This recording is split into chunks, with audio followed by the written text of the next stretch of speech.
नमस्कार शुभ सकाळ जय जगन्नाथ मु संजय न्यूज खबर चैनल आपण मानक स्वागत जनाऊँगी एमतीका प्रतिदिन नुआ नुआ खबर पाइबा चैनल टी सब्सक्राइब करके रखु।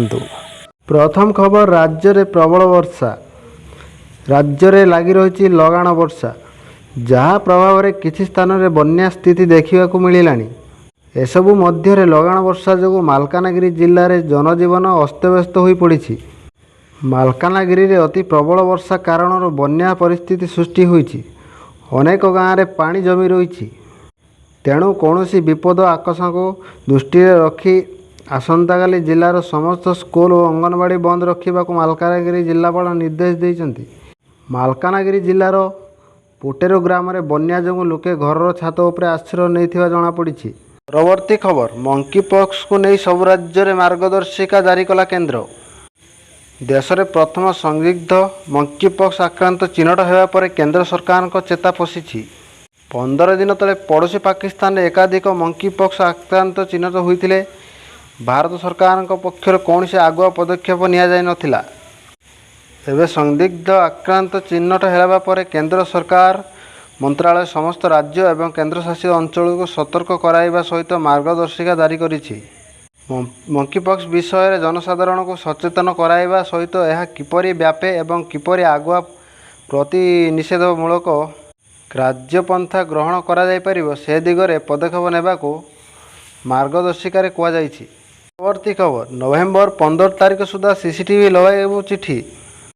आसंता नवेम्बर 15 तारिख सुधा युक्त 2 परीक्षा केन्द्र में सीसीटीवी लगाइबाको समस्त उच्च माध्यमिक विद्यालयर अध्यक्ष को चिठी लिखी उच्च माध्यमिक शिक्षा परिषद। 2025 परीक्षा को स्वच्छ और सहज करने को परिचालना हब।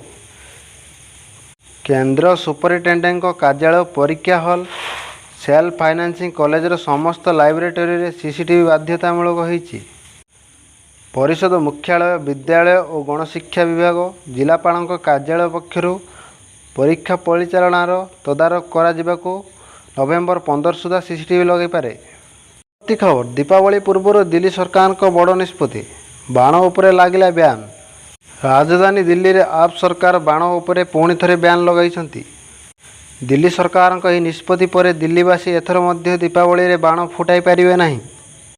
गत वर्ष भली एथर मध्य केजरीवाल सरकार शीत ऋतु में दिल्लीर प्रदूषण को नियंत्रण करने बाण उत्पादन संरक्षण बिक्री और व्यवहार उपरे संपूर्ण प्रतिबंधक लगाई।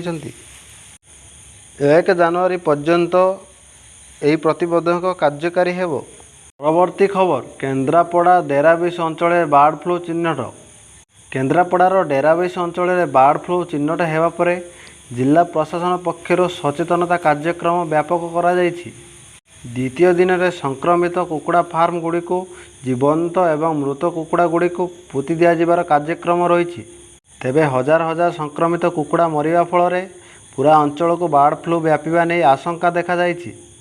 फार्म रे कुकुड़ा मड़ी पड़िथिबारु दुर्गंधरे पूरा अंचल फाटी पड़ुछि। तेणु प्रशासन केवल कुकुड़ा मारुनी बरं आशा और अंगनवाड़ी कर्मचारी जरिया बार्ड फ्लू नहीं गाँ गाँव लोकों को सचेतन करुछि। खबर राज्य में सतर्कता जारी कला आंचलिक पाणीपाग विभाग। 8 जिला को ऑरेंज वार्निंग जारी करथिबा बेले 16टी जिला को येलो वार्निंग जारी करिछि पाणीपाग विभाग। सूचना अनुसार मालकानगिरी कोरापुट रायगड़ा नवरंगपुर सुवर्णपुर कलाहांडी बलांगीर और गजपति जिला को ऑरेंज वार्निंग जारी करिछि पाणीपाग विभाग। सेहीपरि खोर्धा पुरी मयूरभंज कंधमाल नयापड़ा बरगढ़ बालेश्वर जाजपुर अनुगुल गंजाम केन्दुझर ढेंकानाल जगतसिंहपुर बौद्ध भद्रक एवं नयागढ़ जिला को येलो वार्निंग जारी करा जायछि। एही समस्त जिला को चेतावनी जारी करिछि आंचलिक पाणीपाग केन्द्र। खबर संबलपुर हेब द्वितीय एम्स। राज्य में हेबाकु जाउछि द्वितीय एम्स एने बड़ घोषणा करिसेंति मुख्यमंत्री मोहन चरण माझी। पीएम किसान योजनार शुभारंभ कार्यक्रम में जोगदे मुख्यमंत्री कहिसेंति खूब शीघ्र एम्स संबलपुर हेबाकु जाउछि। राज्य सरकार एने केंद्र निकट में दाबी रखिसेंति आगामी दिन में यह संबलपुर हेबाकु जाउछि। तेबे किछि दिन पूर्व स्वास्थ्य मंत्री मुकेश महालिंग विधानसभा रे मध्य यही सूचना देइथिले। से कहिथिले राज्य रे द्वितीय एम्स हॉस्पिटल संबलपुर हेब। पूर्व प्रचार समय संबलपुर एमपी तथा केंद्र मंत्री ଧର୍ମେନ୍ଦ୍ର ପ୍ରଧାନ କହିଥିଲେ, ରାଜ୍ୟରେ ଭାଜପା ସରକାର ଆସିଲେ ଓଡ଼ିଶାର ଦ୍ୱିତୀୟ ଏମ୍ସ ସମ୍ବଲପୁରରେ ଖୋଲିବ। ଏହି ଖବର ଗତ 8 ତାରିଖରେ ନୂଆଖାଇର ହାର୍ଦ୍ଦିକ ଶୁଭକାମନା ଜଣାଇଥିଲେ ପ୍ରଧାନମନ୍ତ୍ରୀ। ପ୍ରଧାନମନ୍ତ୍ରୀ କୃଷିଭିତ୍ତିକ ପର୍ବ ନୂଆଖାଇ ଅବସରରେ ହାର୍ଦ୍ଦିକ ଶୁଭକାମନା ଜଣାଇଛନ୍ତି। ଶ୍ରୀ ମୋଦି ଦେଶର ଚାଷୀଙ୍କ ପ୍ରତି କୃତଜ୍ଞତା ବ୍ୟକ୍ତ କରିଛନ୍ତି। ସେ କହିଛନ୍ତି, ନୂଆଖାଇ ଜୁହାର। ନୂଆଖାଇର ବିଶେଷ ଅବସରରେ ମୋର ଶୁଭେଚ୍ଛା। ଆମର ପରିଶ୍ରମୀ ଚାଷୀମାନଙ୍କୁ ଆମେ କୃତଜ୍ଞତା ଜଣାଉଛୁ ଏବଂ ଆମ ସମାଜ ପ୍ରତି ସେମାନଙ୍କ ଯୋଗଦାନକୁ ପ୍ରଶଂସା କରୁଛୁ। ସମସ୍ତଙ୍କ ସୁଖ ଓ ଉତ୍ତମ ସ୍ୱାସ୍ଥ୍ୟ କାମନା କରୁଛି।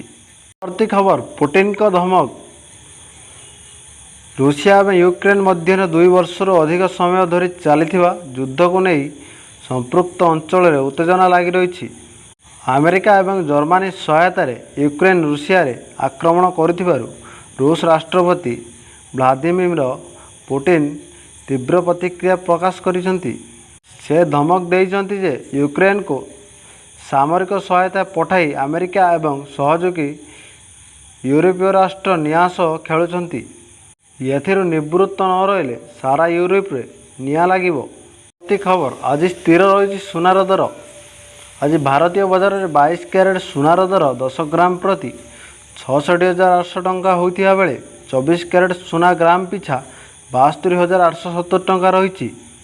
ସେହିପରି ଭୁବନେଶ୍ୱରରେ 22 କ୍ୟାରେଟ୍ ସୁନାର ଦର 66,800 ଟଙ୍କା ପହଞ୍ଚିଥିବା ବେଳେ 24 କ୍ୟାରେଟ୍ ସୁନାର ଦର 72,870 ଟଙ୍କା ରହିଛି। ମୁମ୍ବାଇରେ 22 କ୍ୟାରେଟ୍ ସୁନାର ଦର 66,800 ଟଙ୍କା ରହିଥିବା ବେଳେ 24 କ୍ୟାରେଟ୍ ସୁନାର ଦର 72,870 ଟଙ୍କା ରହିଛି।